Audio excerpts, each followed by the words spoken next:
Assalamualaikum warahmatullahi wabarakatuh. Halo semuanya, di video sumber belajar kali ini, saya akan membahas mengenai latar belakang munculnya nasionalisme di Indonesia. Nah, mengenai latar belakang munculnya nasionalisme di Indonesia sendiri, ini dikarenakan karena usaha rakyat dalam mengusir penjajah dari bumi Nusantara melalui perjuangan para tokoh daerah sering sekali mengalami kegagalan. Nah, salah satu penyebabnya yaitu karena perlawanan yang bersifat kedaerahan. Nah, pada awal abad 20 sendiri, corak perjuangan bangsa Indonesia berubah yang dari bersifat kedaerahan menuju perjuangan yang bersifat nasional. Bangsa Indonesia sendiri telah menemukan identitas kebangsaan sebagai pengikat perjuangan bersama. Untuk itu, ada beberapa tujuan pembelajaran yang akan kita pelajari pada sumber belajar kali ini. Nah, tujuan pembelajaran kita kali ini yaitu yang pertama, dapat menjelaskan perluasan pendidikan. Yang kedua, dapat memahami kegagalan perjuangan di berbagai daerah. Yang ketiga, dapat menjelaskan rasa senasib sepenanggungan bangsa Indonesia. Yang keempat, dapat menjelaskan berkembangnya berbagai paham baru.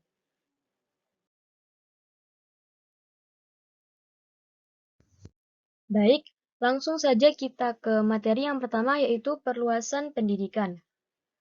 Nah, awalnya ini, pemerintah India menetapkan kebijakan politik etis pada tahun 1901 yang dalam berbagai bidang. Yang pertama itu irigasi atau pengairan, yang kedua emigrasi atau transmigrasi, dan yang terakhir yaitu edukasi pendidikan.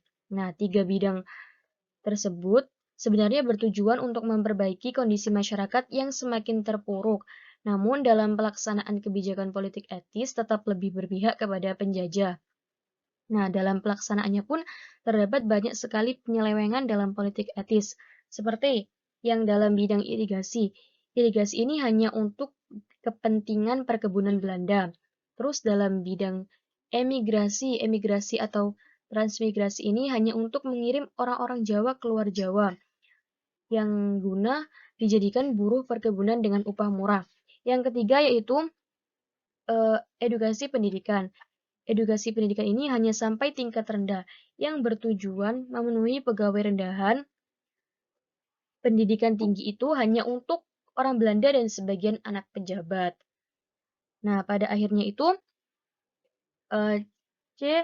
Theodore van de Venter ini menuangkan kritiknya dalam sebuah majalah yang berjudul En Erfschuld atau Debt Honor, yang artinya hutang budi atau hutang kehormatan.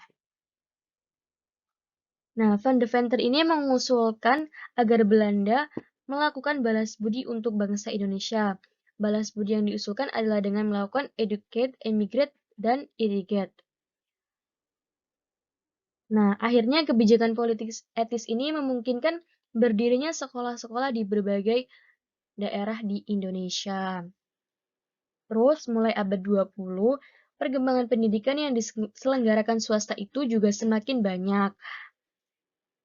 Karena pendidikan ini kan sangat besar peranannya dalam menumbuh kembangkan nasionalisme. Pendidikan menyebabkan terjadinya transformasi ide dan pemikiran yang mendorong semangat pembaharuan masyarakat pada masa sekarang.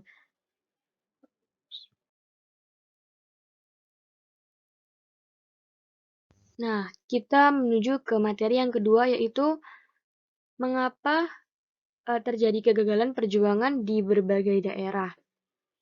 Di sini ada beberapa kegagalan secara umum yang terjadi di berbagai daerah. Yang pertama yaitu perjuangan bersifat kedaerahan. Yang kedua, kurangnya rasa persatuan dan kesatuan. Terus yang ketiga, kurangnya rasa nasionalisme. Yang keempat, lemahnya persenjataan. Yang kelima, politik pecah belah. Yang keenam, perencanaan yang lemah. Dan yang ketujuh, kurangnya tingkat pendidikan.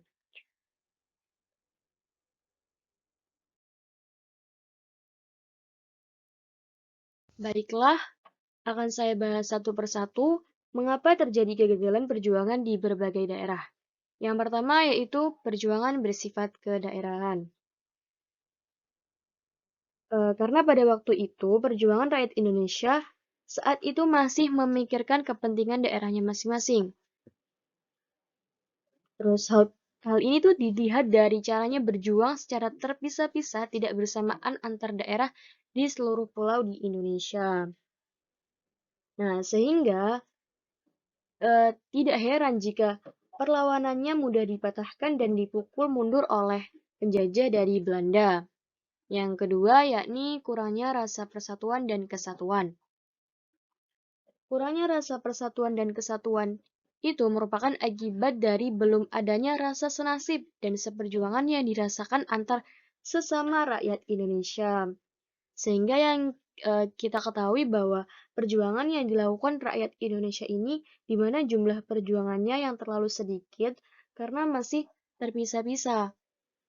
Hal ini tuh sama tadi kayak perjuangan yang bersifat kedaerahan.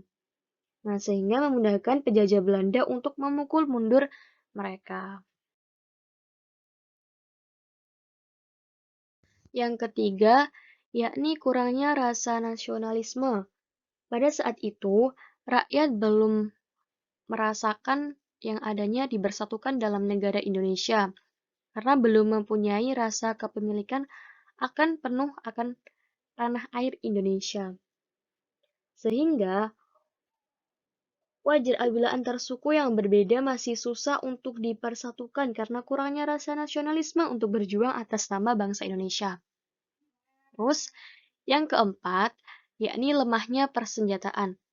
Pada waktu itu, senjata yang digunakan masih sebatas bambu runcing yang sifatnya tradisional, sedangkan penjajah dari Belanda ini sudah memakai senjata api yang sifatnya terbilang modern dan canggih pada saat itu. Nah, sehingga wajar saja apabila penjajah Belanda ini mudah melumpuhkan perlawanan dan memukul mundur pejuang Indonesia dari medan perang.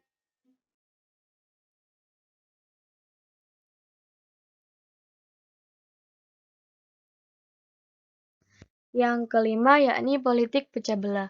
Politik pecah belah ini sama seperti politik adu domba, yang merupakan taktik penjajah Belanda untuk memecah belah rakyat Indonesia agar tidak bisa bersatu. Nah, taktiknya pada saat itu adalah memecah belah antara penguasa dan rakyat sehingga perjuangan yang dilakukan pun tidak berhasil dengan baik atau bisa dikatakan seperti gagal. Terus yang keenam yakni perencanaan yang lemah. Perencanaan ini terkait strategi dan taktik perang yang dibangun pada saat itu untuk melawan penjajah Belanda. Nah, di mana karena lemahnya perencanaan terkait strategi dan taktik perang, akhirnya menyebabkan rakyat Indonesia yang banyak kehabisan persediaan bekal dan senjata di medan perang, sehingga terjadi kegagalan. Nah, yang terakhir nih, kurangnya tingkat pendidikan. Dikarenakan pada saat itu rakyat Indonesia masih belum cerdik dalam menyusun strategi dan taktik perang, sehingga menimbulkan masalah yang menyebabkan mereka kalah di medan perang, seperti kehabisan bahan persenjataan. Nah, di samping itu juga, kurangnya tingkat pendidikan juga mengakibatkan rakyat Indonesia pada saat itu mudah untuk dibohongi, dikelabui oleh penjajah dari Belanda. Nah, itu tadi beberapa penyebab kegagalan perjuangan di berbagai daerah. Oke, kita masuk ke materi yang ketiga, yakni rasa senasib sepenanggungan. Nah, bangsa Indonesia selama hidup di bawah kekuasaan penjajah, selama itu juga bangsa ini mengalami penderitaan baik lahir maupun batin. Nah, dengan penderitaan yang dialami ini, bangsa Indonesia sadar akan nasibnya dan mempunyai rasa senasib, sehingga mengadakan beberapa perlawanan. Nah, mengenai perasaan senasib sendiri, yaitu perasaan yang sama dan berhubungan yang tidak membedakan satu sama lain. Nah, perasaan senasib sepenanggungan yang merupakan perasaan di mana setiap individu memiliki kepedulian terhadap sesama individu lainnya karena sebelumnya individu yang terlibat tersebut telah merasakan pahit manisnya suatu peristiwa yang telah mereka alami.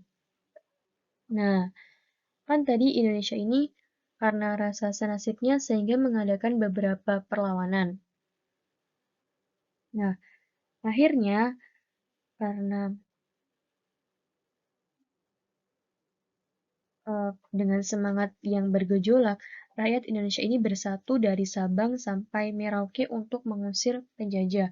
Nah, walaupun masyarakat Indonesia ini kan pluralisme yang terdiri dari berbagai macam suku, agama, ras, dan bahasa, namun semangat untuk bersatu ini tidak luntur begitu saja, sehingga eh, rakyat yang melakukan perlawanan terhadap penjajah ini walaupun begitu banyak korban yang berjatuhan, namun semangatnya tak pernah pudar. Sehingga dengan pergerakan ini, akhirnya bangsa Indonesia ini merdeka pada tanggal 17 Agustus 1945, yang ditandai dengan adanya pembacaan teks proklamasi oleh Insinyur Soekarno.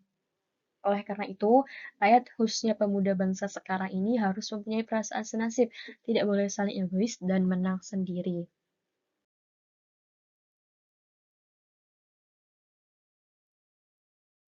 Kita lanjut ke materi berikutnya, yakni berkembangnya berbagai paham baru. Nah, ada berbagai paham baru yang muncul pada masa pergerakan nasional. Nah, paham-paham tersebut yakni paham nasionalisme, paham liberalisme, paham sosialisme, paham demokrasi, dan juga paham pan-islamisme. Kita akan bahas satu persatu, dimulai dari paham nasionalisme. Paham nasionalisme sendiri adalah suatu sikap politik dan sosial dari kelompok-kelompok suatu bangsa yang mempunyai kesamaan kebudayaan, bahasa, wilayah, serta kesamaan cita-cita dan tujuan. Dengan demikian, kelompok tersebut merasakan adanya kesetiaan mendalam terhadap kelompok bangsa itu. Nah, untuk pencetus paham ini sendiri yakni Joseph Ernest Renan, Otto Bauer, dan Hans Kohn. Nah, untuk paham yang nomor dua yakni paham liberalisme. Paham liberalisme sendiri adalah suatu paham yang menghendaki adanya kebebasan individu baik dalam kehidupan politik, ekonomi, dan juga kebudayaan.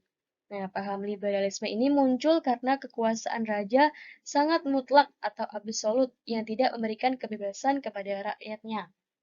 Nah, pada masa itu, dalam kegiatan ekonomi berkembang paham merkantilisme, yaitu segala ekonomi dan perdagangan harus memberikan keuntungan yang besar daripada kerajaan. Hal ini menimbulkan reaksi yaitu munculnya gerakan liberalisme di bidang ekonomi. Nah, yang untuk tokoh ekonomi liberal sendiri yaitu ada Adam Smith dengan bukunya yaitu The Wealth of Nation. Oke, paham yang ketiga yakni sosialisme. Paham sosialisme ini adalah suatu paham yang menghendaki segala sesuatu harus diatur bersama, dikerjakan bersama, dan hasilnya pun dinikmati bersama. Sosialisme mula-mula muncul di Perancis sebagai reaksi terhadap paham liberal. Nah, kemudian menjalar ke Inggris dan akhirnya dikembangkan oleh Karl Marx dan Friedrich Engels. Hasil pemikiran kedua tokoh ini kemudian dituangkan dalam bukunya yang disebut Das Kapital. Nah, ajaran Karl Marx sendiri terkenal dengan nama Marxisme. Paham yang keempat yakni paham demokrasi. Nah, paham ini yaitu paham yang dianut oleh negara kita sendiri, yakni kekuasaan tertinggi berada di tangan rakyat, pemerintah demokrasi mempunyai semboyan bahwa suatu pemerintah dari rakyat, oleh rakyat, dan untuk rakyat. Paham ini bersumber dari ajaran J.J. Rousseau yang tertuang dalam bukunya Du Kontrak Sosial atau Perjanjian Masyarakat. Nah, rakyat sebagai suatu bangsa menuntut adanya pembagian kekuasaan politik yang adil, yaitu kekuasaan raja harus dibatasi dengan undang-undang, rakyat harus mempunyai wakil-wakil yang duduk dalam parlemen, maka lahirlah negara demokrasi. Yang terakhir yakni pan-islamisme. Pan-islamisme yaitu paham yang bertujuan untuk menyatukan umat Islam sedunia. Paham ini berasal dari gagasan Jamaluddin Al-Afghani pada tahun 1839 sampai 1897. Ide tersebut sebenarnya secara samar-samar pernah dicanangkan oleh Al-Tahtawi pada tahun 1901 sampai 1973, yaitu seorang tokoh pembaharu Islam di Mesir. Nah, Al-Tahtawi sendiri menyebutkan ada dua ide yaitu Islam dan patriotisme. Ia menegaskan bahwa antara ide Islam dan patriotisme ini tidak bertentangan. Dua ide tersebut kemudian menjelma menjadi dua bentuk persaudaraan, yaitu persaudaraan ukhuwah Islamiyah dan persaudaraan ukhuwah Wataniyah. Baik, itu tadi eee, video mengenai latar belakang munculnya nasionalisme di Indonesia. Sekian video dari saya. Terima kasih. Wassalamualaikum warahmatullahi wabarakatuh.